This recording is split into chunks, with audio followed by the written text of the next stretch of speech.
Hey everyone, I'm James from Epilog Laser. Thanks for joining me today for my masterclass on photo engraving.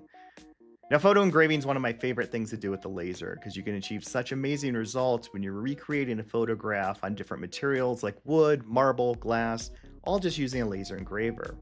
Of course, there's several challenges that come along with the actual processing of the photos to get really great results in these different materials.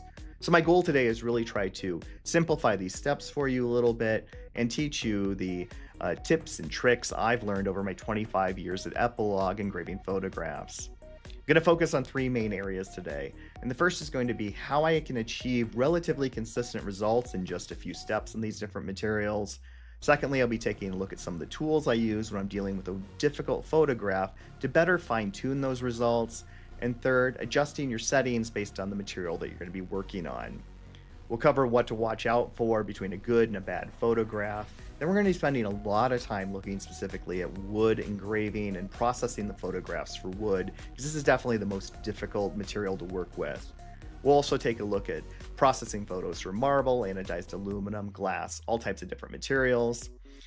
There's really no one best way to do this, but I'm hopeful that the steps in that how I approach photo processing are going to help simplify the process for you. Now, if you're watching this live, be sure to add your questions to chat. I'll be answering questions there. And if you're watching this after the fact, leave your comments below the YouTube video and we'll be sure to get back to you as well. Let's get started.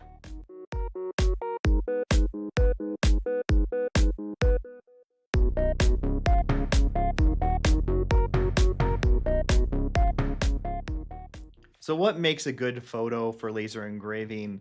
We're not going to spend a lot of time on this because it's something you probably already understand. It's basically what makes a good photo in general. You want to make sure it has a high DPI so it can be expanded to the size that you want to engrave it. You want to make sure that it's sharp in its focus, that it's not blurry. You want to have the subject really stand out from the background. And of course, you want a good tonal range from light to dark so that you get a good engraving across the entire piece. Now, you can't always pick out the best photo, and this is part of the reason that I'm not spending a lot of time on this. A lot of times you're going to be working with what the customer brings to you because you don't have that ability to go through all their photos and make sure you've got the perfect one. So I think an important part of understanding what makes a good photo is also understanding when you have to say, these are not going to be results you're going to be happy with and have to turn away that job. Because that is really what it can come down to a lot of times. If someone brings you a photograph and they think they're going to be able to expand that out to a giant size with a photo they've grabbed off of Facebook, it's just not going to happen. And it will reflect poorly on you if you engrave that badly. So you need to have the confidence to be able to say, this is a good photo, this is a bad photo, be able to show the customer what that is and help them along in that journey and finding the right photo for you to engrave.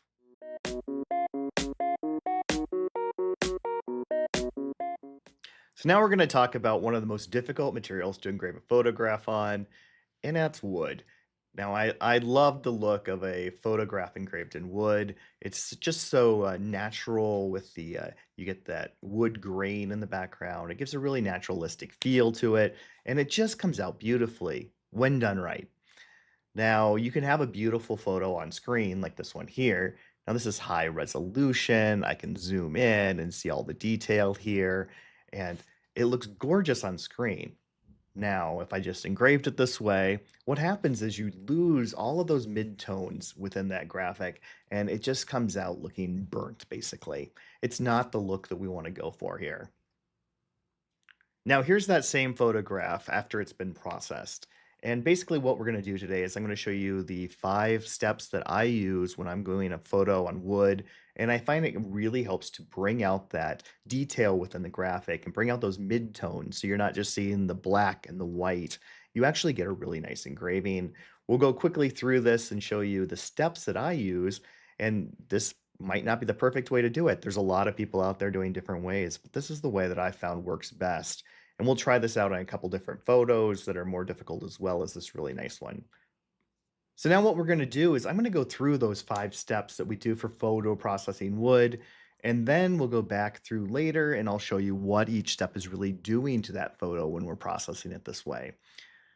So let's start out by we're working with the grayscale graphic here. There's really no reason to use color when we're doing a photograph. Grayscale is really the way to go. And I'm going to resize this. And it's best to resample it rather than just grabbing from the corners. So let's go to bitmaps, resample. And I'm going to change my image size first. So I'll do this at 7 2/16 inch high. Next up, I'll set my resolution. A lot of times with wood, I'm going to use 600 dots per inch. We'll go more into resolution on wood in a little bit, but I find that to be a good setting point there to get a really high quality graphic. My resampling is set to bicubic mode, and we'll click OK. Once we've resized that, step 2, we're going to go to Effects, Adjust, and I'm going to go to Gamma. And this is really going to be playing with the midtones of the graphic. We're going to be pulling those midtones out a little bit. And it's going to look much flatter on the screen, but you'll see the results as we go along. So I'm going to go ahead and set that to 3.5. And you can already see how much flatter that looks, but really what it's doing is it's working with those midtones within the graphic. Step 3, I'm going to go to Effects, Sharpen, and we'll do an unsharp mask now. I'm going to set that percentage to 500, my radius to 20, and my threshold to 6. Now these are values you can play with a lot to get different results, but these are kind of the standards that I've been using that work really well on all types of graphics. Next up, step 4, go back to Sharpen, and this time we'll go to Sharpen rather than Unsharp. And I'm going to set the edge level to 100 and my threshold to 70.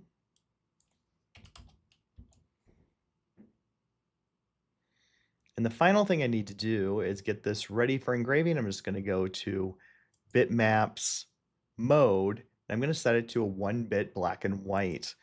And this is really going to simplify the dots the laser's seeing. Now, there's a lot of different conversion methods, and we'll talk more about all of those in a bit as well, but I'm using halftone here. I set my degrees to 0 and my lines per inch to 100. Click OK. Finally, I'll just go ahead and center that on the page, and we'll send that to the laser. I'll just choose the Epilog Engraver as my printer and click Print. Now, once that comes in, we'll go ahead and just line that up using the cameras. And since I'm using the Fusion Ascent, I'll show off just a little bit here and use one of my favorite features, which is going to be the HD camera on it. It makes it lining up these plaques so easy.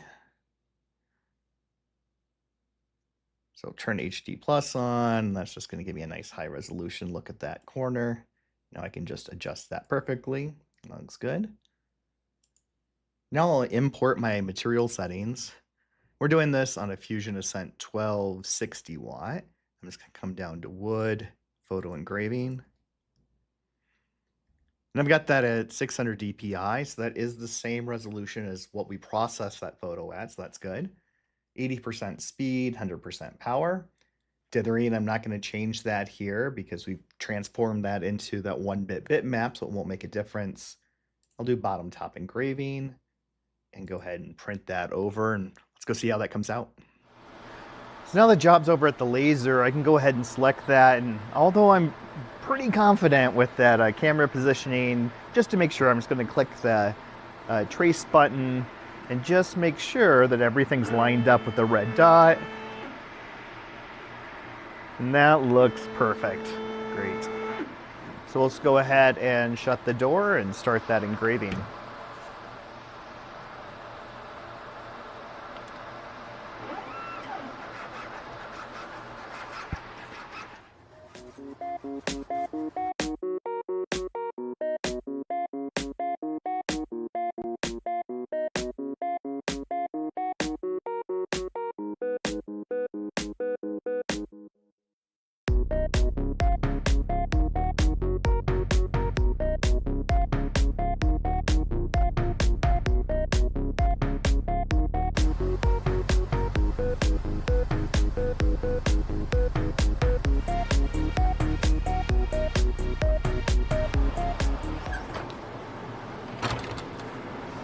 So that looks fantastic. You can really see all the detail there. I just love that. Now, if I did this again, probably one change I'd make is I'd reframe it a little bit. You can see here there's not a lot of interest in the background, but you do get that nice grain through there. So to really make this pop, I'd probably focus more on the girl and the dog, make that a little bit larger on the front photo frame, but love it.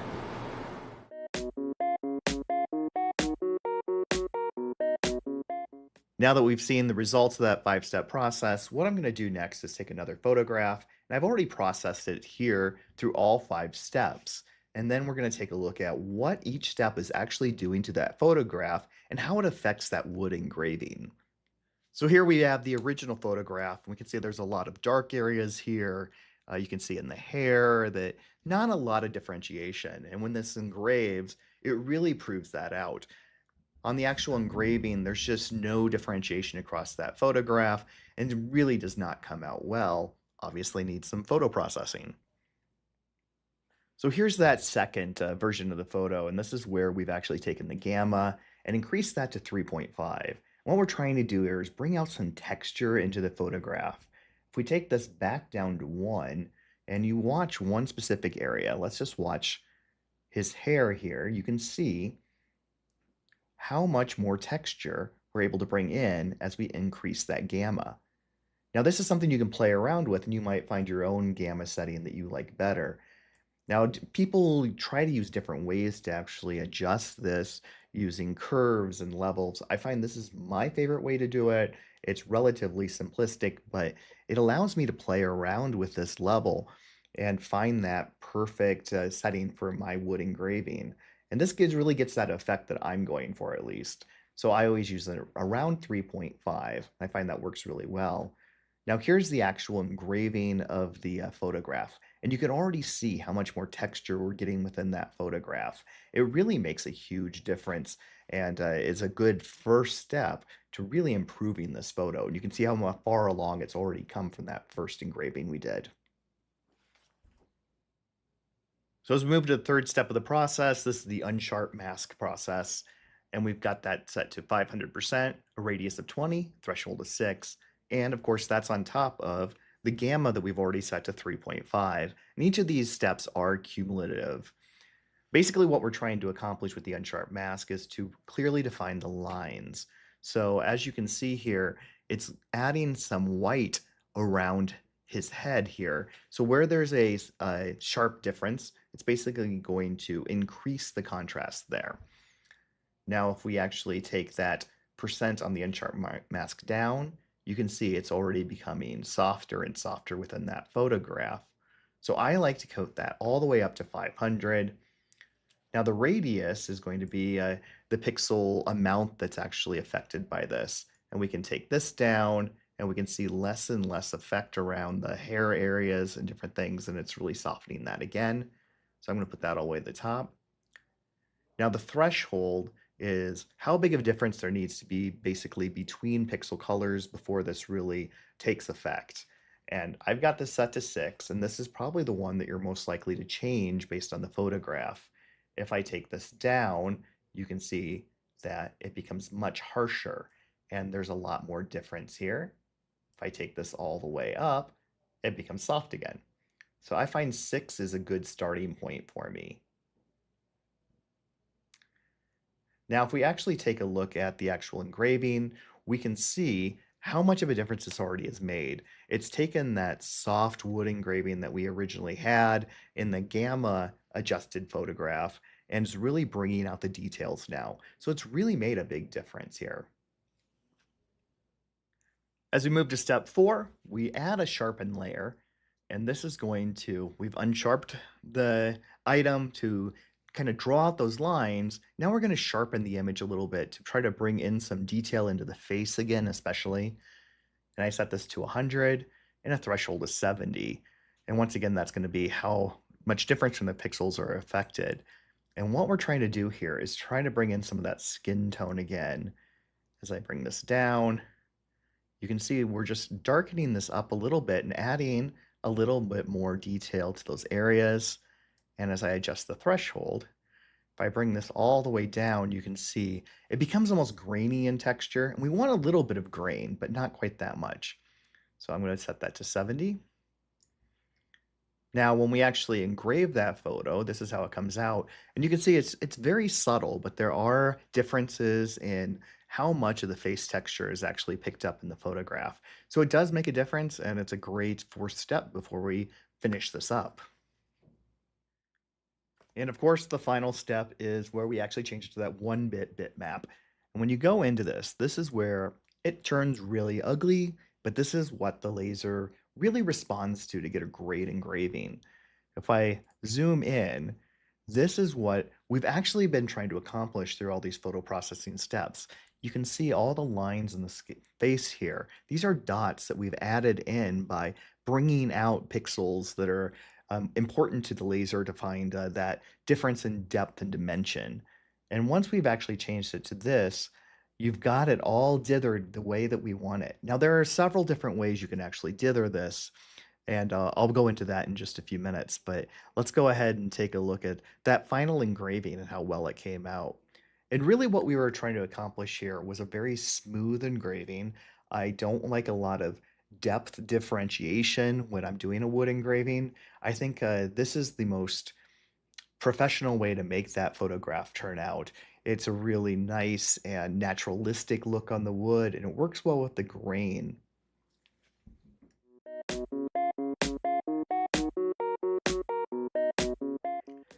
Now, there's more and more photo processing software out there that can actually do this entire process for you. So, we wanted to kind of test that against my results. One popular one is ImageR. This is one that's got the one click function. We're just going to run a couple of these photos through here using one click. And I won't be using all their tools, it'll just be using basically their standard process just to see how these come out. And we'll just go ahead, click start now. Drag in one of those photos.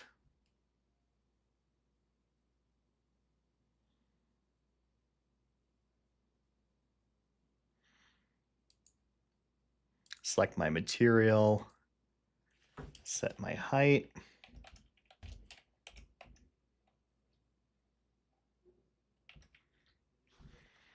Now they suggest a DPI of 254 for their process, so we'll just go ahead and leave it at that. So now that it's optimized, you can see kind of how this software is actually doing it. They'll show you the before and after, which is nice, and how the dot pattern is. Now, this is quite a bit different than the halftone dot pattern that I'm using, so we should get a very different result. What I'm going to do is actually run this at the 254, also process it at 600, see if that makes a difference as well. Now, I ended up running those photos through several different DPI settings. This is the 254. 600 came out a little bit too dense, even when I reduced the speed and power settings. I found a good middle point at about 300 DPI. Now, this came out really nice, and it's just kind of a different effect than what I have with my process, so it's really up to you. I like the very naturalistic look. This doesn't pull out the details quite as much because it's not as unsharp masked as this one is. You can see that this looks a little bit more like it's been run through an Instagram filter, in my opinion, but it's really just kind of a personal preference. Now, it's great that we've got software out there, and AI is going to keep improving how we're going to be able to process photos like this. But it's good to have a good understanding of what even that software is doing, which is really what I'm going for through the 5 steps that I show in my process.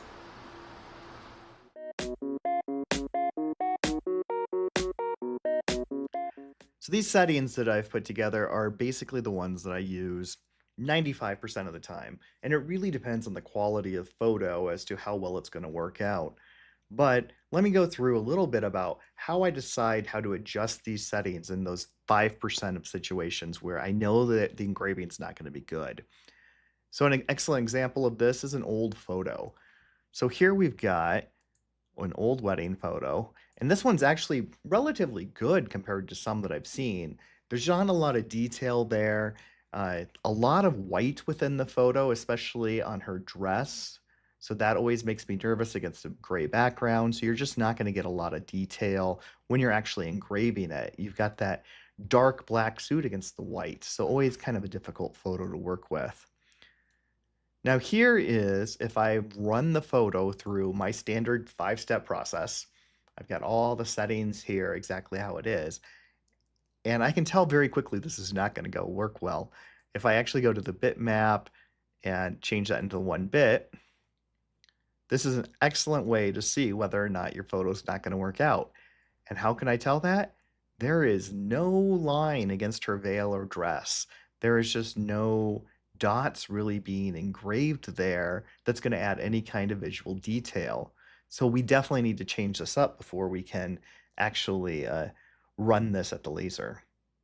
So to be able to adjust our settings, first thing we're going to do is undo where we turned that into 1 bit black and white. And now we've got all of our settings right here that have been adjusted, and we can adjust those and see what we're going to be able to accomplish with this photograph.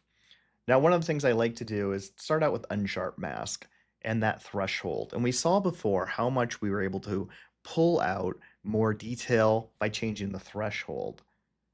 And this is going to be how much difference in the pixels before it's actually affected.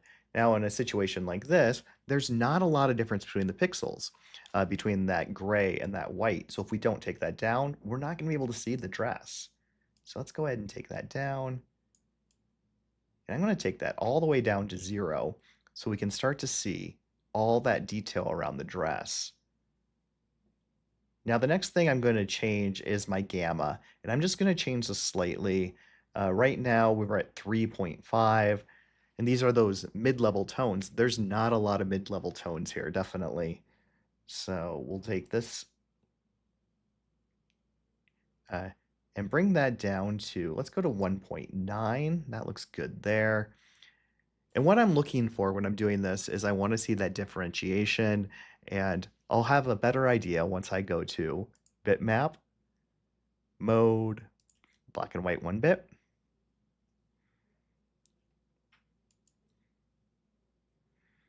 And suddenly I can see the veil there. I can see the line around her dress. And I think that's going to look really nice when I actually engrave it. So I've got both that photo that we ran through the original process of my 5 steps, as well as the one that we've adjusted. And I'll just go ahead and send both of these over to the laser. And that way we can see how big of a difference this actually made. So I'll just go ahead and print this. I'm doing this on a Fusion Ascent 2480 watt, actually right now. And I'll run that at 100% speed, 100% power, and 600 dpi. So let's go over and see how that comes out.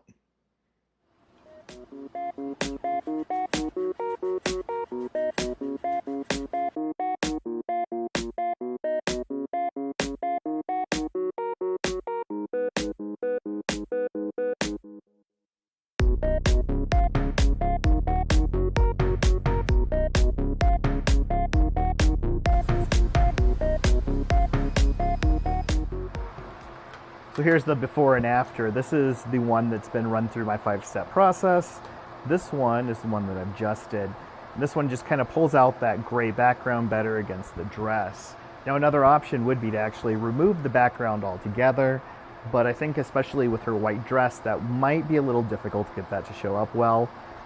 Now, part of the reason I try to stick to just adjusting gamma, unsharp mask, and sharpen is try to reduce the number of different variables that you have to change to be able to get these effects.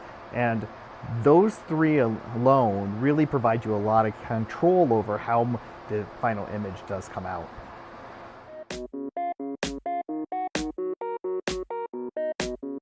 So for those of you using Photoshop, I use similar settings, but a little bit of a different adjustment based on some different calculations that Photoshop makes versus CorelDRAW. So we've got our image. We'll just go ahead and size that first. So image size. Set my size, and I'm going to set that to 600 dpi. Next up, I need to adjust my gamma.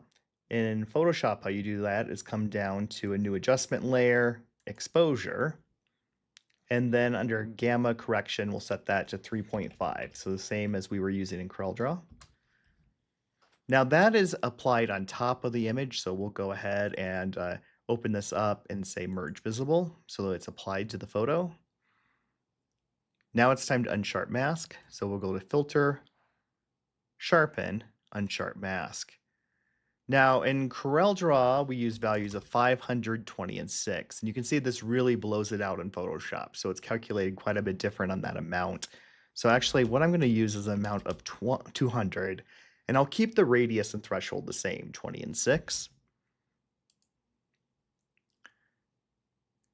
Now to sharpen, just go to filter, sharpen, and we'll do smart sharpen. And that'll give us these options to for different settings. Now in CorelDRAW, we used settings of 100%, and I believe the other was threshold is 70. Now these are a little bit different in Photoshop. For the sharpen, it uses the amount, a radius, and a reduced noise. Now for this one, I like to use 200% for the amount, 1 for the radius, and 10% for reduced noise. And once that sharpens, then we'll be ready to go ahead and go to image mode bitmap. 600 dpi, we'll use that halftone screen for the wood. 100 for frequency, 0 for angle, and a shape of line. Click OK. And there we are. We're good to go. And you can see we have a very similar effect that it's had on it from what we saw in CorelDRAW. So I'll go ahead and print that over the laser and we'll see how that comes out. So I went ahead and ran that photograph just to see how it came out. And you can see we get a very similar effect using these settings within Photoshop with just a few simple tweaks from those CorelDRAW settings as well.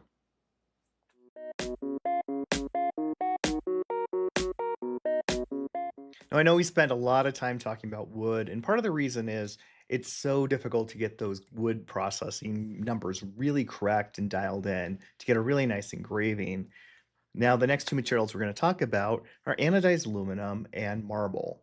Now, both of these, I really use the same settings on. And honestly, a lot of times in the past, what I've done is just invert the photo and engrave it, and it comes out beautifully. But when I do want to really fine tune that graphic a little bit, I'm going to show you the step I go through to really make sure that's perfect. So first of all, we'll go ahead and we're going to resize this by resampling it. And I'll just set that size. I'm going to do this on a 10 by 7 inch piece of marble. Now, one big difference between the wood and the marble and anodized is I'm going to use 300 dpi here. I don't need that high resolution on the marble and on the anodized aluminum. This comes out just beautifully. So we'll click OK. And once we've resized that, now all I really need to do is I'm going to come into Effects, Sharpen, Unsharp Mask. And right now, this is pulled in what we normally do for wood, 520 and 6, and you can see it's really sharpened that up. We don't want to pull out the detail in the same way when we're doing marble and anodized aluminum. So I'm going to reduce that from 500 for the percent down to 450. And then I'm going to take my radius, and I'm going to take this all the way from 20 down to 5. So you can already see it's a lot softer in the image, but it's still pulling out some detail there. Threshold, I can go right around, I go up to 18 to 20 on this one. Let's go ahead and go 20. So 450, 5, and 20, great settings for this. Now, really, that's all I need to do. So all I'm going to do next is go ahead and invert this. So let's go to Effects, Transform, Invert Colors. Go ahead and place that on the page as I want.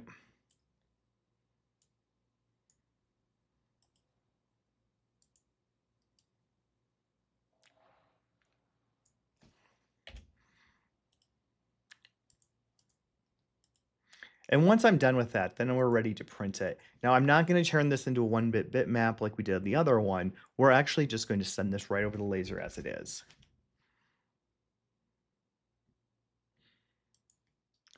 So once that comes into the laser dashboard, we'll just go ahead and set up our material settings. Now I'm running this on a Fusion Pro 2400 watt, so very high wattage system, very fast system. And we're gonna go ahead and import our material settings for that wattage of laser. And from our material library, we can get marble photo engraving. Now I'm running this at 300 dots per inch, so that matches the resolution that we actually process that photo at, which is good. Our speed is 100%. We don't need a lot of power on marble. This one's set to 30%. Now, I do find you need to kind of dial this in depending on the marble you're using. So if you can use a consistent marble, that's really the best way to go. We will set up a dithering pattern for this. We did not do that on the wood process photo because we'd already changed it to a 1-bit bitmap. And when you do that, it doesn't affect the dot pattern when we actually change it here at the laser dashboard. But since we didn't process this one as a bitmap, we can actually adjust the dot pattern a little bit. I find Jarvis is a good way to go on a marble or an anodized aluminum. Set that bottom to top engraving and print. Let's go see how this comes out.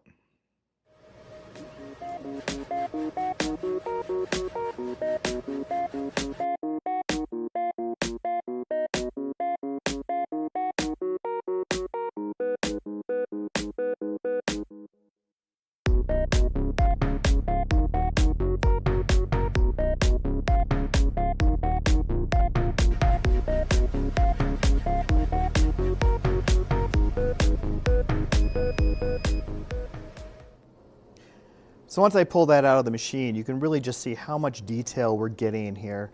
And it just comes out so beautifully on marble when you're engraving a photograph like that. The grayscales just really pop. And even with those small changes we made, we just get a fantastic looking engraving, just a couple steps.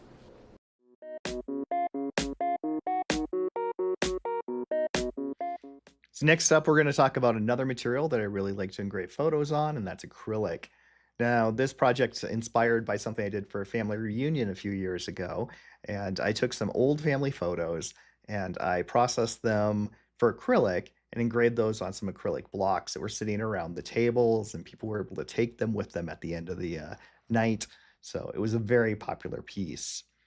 So I've got an older wedding photo here, uh, relatively good quality, a little bit blurry, but still good for engraving. So we're going to go ahead and take this. Now it looks like it's grayscale, but it's actually not. It's kind of got that sepia tone to it. So first thing I'm going to do is bitmap, convert to bitmap, change that to a grayscale. And you can see that the colors changed a little bit there. Next up, we're going to go ahead and resize that, bitmap resample. And I'm doing this on 3-inch by 3-inch blocks of acrylic, so I'll set that to just slightly larger at 3.1 inches. Make sure we go off the edge, and we'll do that at 300 dpi. So now we're ready to go ahead and adjust the photo. So the only thing I really do to this is I change the unsharp mask. So we'll go to Effects, Sharpen, Unsharp Mask. And right now it's pulled in those settings that we've used on wood in the past, so 500, 20, and 6. And that's overly sharpening for an acrylic. We don't need it that far. So I like to set this to 200, 20, and 6. Now, if I was doing this in Photoshop, once again, it tends to calculate it a little bit differently for the unsharp mask and tends to over sharpen it at that level. So I take that down to 150, 20, and 6. Since we're doing this on acrylic, we're going to go ahead and invert it. So I'll come to Effects, Transform, Invert Colors. And we're going to do this on the back of the acrylic, so we want to actually mirror this horizontally. Finally, we're going to change this into a 1-bit bitmap. So once again, bitmap, mode, black and white 1-bit. Now on the wood, we use the halftone. On this one, we're going to actually use Jarvis. And this is set to an intensity of 76. And that's created those dot patterns that we want that'll come out really nicely when we engrave it. So we're ready to go ahead and place that on the page.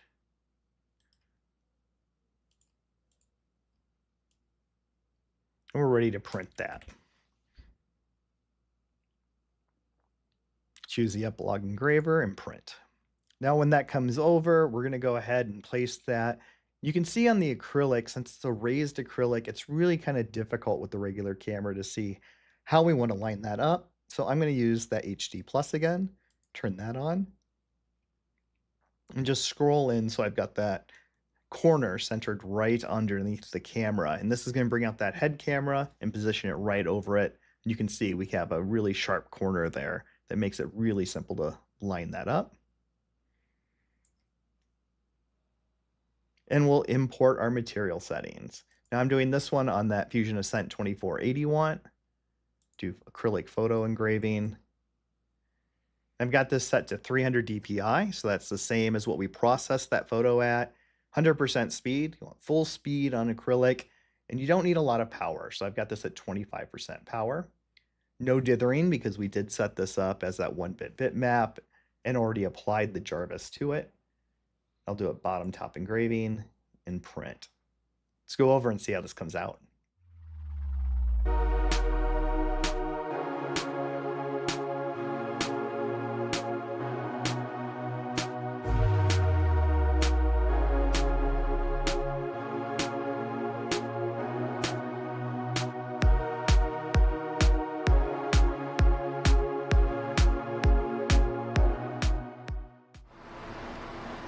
So here's that finished photograph that we processed. And you see it just came out beautifully.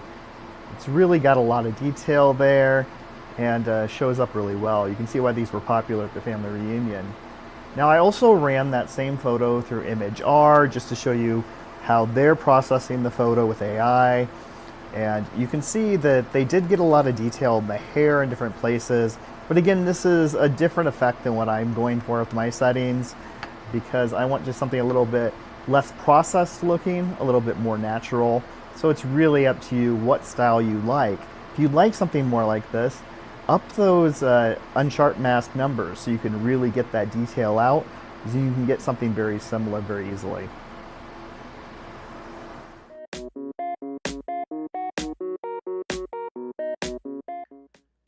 So next up, I want to talk about something that is very specific to your own aesthetics. I know what my preference is, and I'm going to kind of describe to you why I do things the way that I do it. And that is whether or not to remove a background before you actually engrave the image. Now, the big argument for removing the background is you put a lot more focus on the actual people that you're engraving and are getting rid of a busy part of the photo a lot of the times. But I really find that I prefer 99% of the time to leave the background in. Now, one of the nice things is now you can come in and you can just tell in CorelDRAW or Photoshop, go to bitmap and remove background. And it does a very good job. This one, I've done that too. And you can see how well it's done on removing that background and just focusing on the subject without making any other changes. Now, one thing I don't love about removed background is hair is one of the big things. Whenever you're removing background, where do you actually cut off how the hair is being cut off within the graphics? So you kind of get these kind of strange artifacts a lot of times in the engraving that I'm not a big fan of. And if we take a look at the actual engravings of these two after I've processed them, you can kind of see this. Now, it really is dependent upon how you're going to use the photograph within your engraving. If I'm putting it onto a plaque, I'm probably going to do it with the background. I find even with a busy background, by using these wood settings, we're able to really pull back on everything that's not the subject and allow it to really pop out even within the engraving.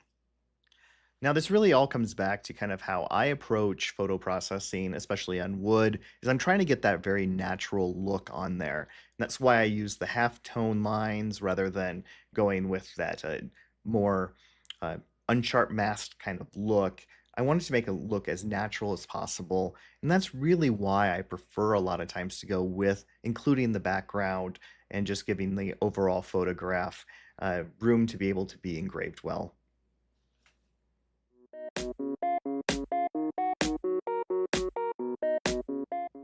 So next up, I'm going to spend a couple minutes talking about photo preparation for glass engraving. Now, this is one of the most difficult materials to create a really good photo on. And the process I put together it was within Photoshop, and I used some techniques I've learned from other YouTube channels as well. But I've already covered this in my glass masterclass. And you can either go to the glass masterclass about 42 minutes in to see this process, or do a search for Epilogue Lasers preparing photos for glass engraving in Photoshop. Now, this goes through several steps, and like I said, it is specific to Photoshop. CorelDRAW and Corel Photo Paint do not have the same capabilities that I've been able to find an equivalent of yet. Corel Photo Paint Pro does, but that's an additional cost software. And as we go through this, if I go all the way down the bottom, you can see the final results. And it comes in just beautifully. Now, we just talked about removing backgrounds. I said normally I don't remove backgrounds. This is one material that I do often remove the background. If you've got a background that's going to be softened within the engraving, it doesn't turn out as well on glass as it does on woods and acrylics and different things. So this is one situation where I do remove that background.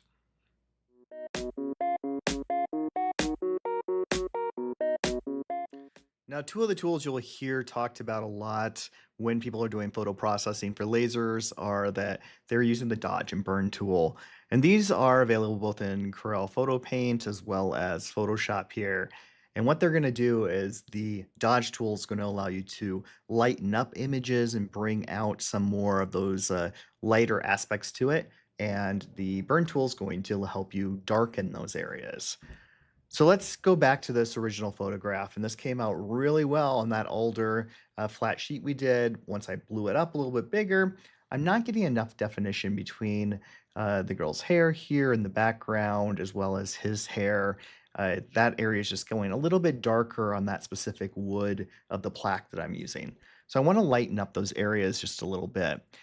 Now, dodge and burn are one of those things I try to stay away from if I can, but if I need to really fine tune something, it's a great way to do this. So I'm going to come down. I'm going to pull the fly out for that tool. You can see dodge and burn. So I want to lighten something up. So I'm going to use the dodge tool right now. And I can set my the size of the actual paintbrush I'm using here. So I'll make that about 259 there. I'm going to start with the midtones. Well, actually, I'm going to bring out the highlights, I think, right here. And I'll try an exposure about 50. I'm just going to come in here. And I'm going to lighten up these areas just a little bit in his hair, just to make those areas pop just a little bit more against the background. And then I'll do the same to her hair as well.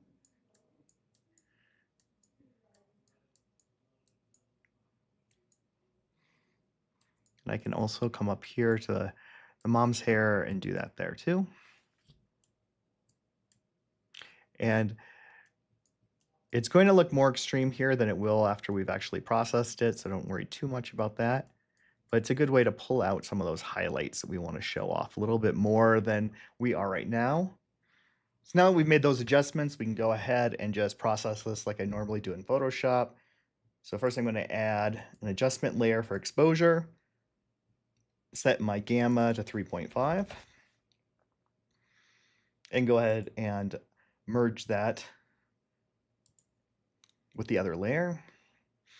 Next up, I'm going to come to Filter, Sharpen, Unsharp Mask, 150, 20, and 6.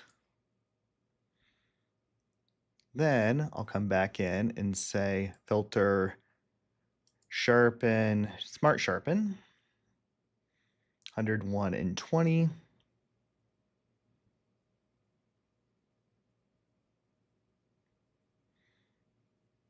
And finally, Image Mode Bitmap, 600 dots per inch, halftone screen, 100, 0, and line. Okay, I'll go ahead and print that over the laser and I'll compare it and see how that comes out. Now here's my original photo, and it came out beautifully, but you can see that it lost some definition around the hair and some of the detail up in his hair as well. Then here's the one that we ran with that adjusting the dodge tool to actually bring out some of those highlights and just how much clearer that is now. So a few minutes worth of work and we got a really beautiful adjustment to that engraving.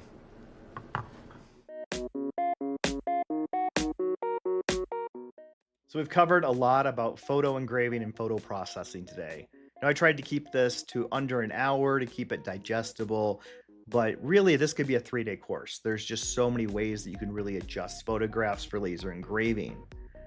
The takeaway I really want you to have today is you can have a 5-step process like what I have presented here today that really works on 95% of photographs and you get really great results. Try out the settings I put together, see what you think about those settings and adjust them as you want, but I would suggest you come up with settings of your own that provide the results that you want when you're photo engraving, especially on wood.